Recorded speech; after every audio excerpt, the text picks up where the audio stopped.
For basic Midwest industries to remain competitive in this now global economy, the Great Lakes dry bulk shipping season must begin in mid-March and continue until late January. The companies and their tens of thousands of employees who depend on the iron ore, coal, and other cargoes moved by U.S. flag Lakers cannot afford to stockpile vast amounts of raw materials and still remain competitive with producers in other regions of the country and overseas. To achieve this 10-month shipping season requires a partnership between the carriers and the United States Coast Guard. For their part, U.S. flag vessel operators have built the most efficient ships naval architects can design.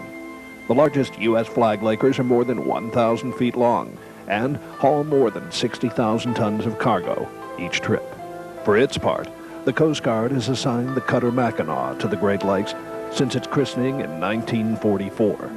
When launched a half-century ago, the Mackinaw was the most powerful icebreaker in the world, and with good reason.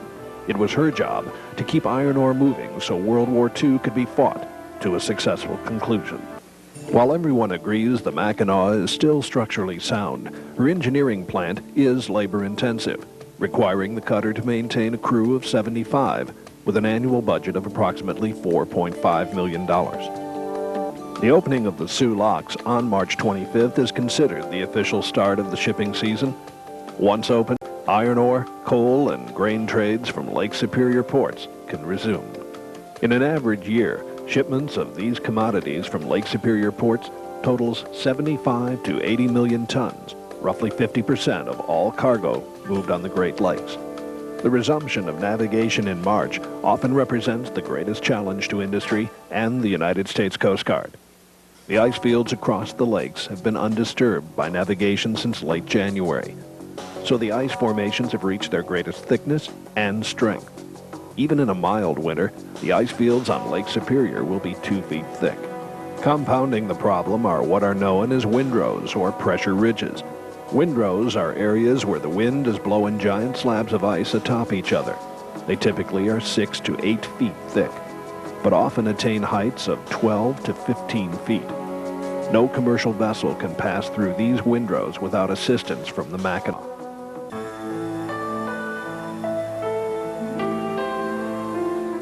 Welcome aboard the Icebreaker Mackinaw.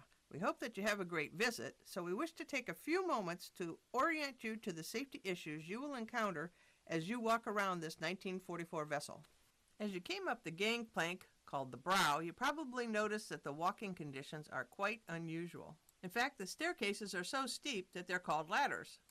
We ask that you use both hands at all times when going up and down the stairs. The stair treads are shallow, and you need to place your foot carefully on each step. This is generally not a problem when going up the stairs, but it can be disconcerting when coming down. If you are at all uncertain about your footing, we encourage you to come down the stairs backwards. This lets you get the ball of your foot squarely on the stairs and lets you focus on your descent. Be sure to give the neighbor in front of you and behind you plenty of space. With that, we'll get started. Let us introduce you to the wonderful vessel, the Mackinaw.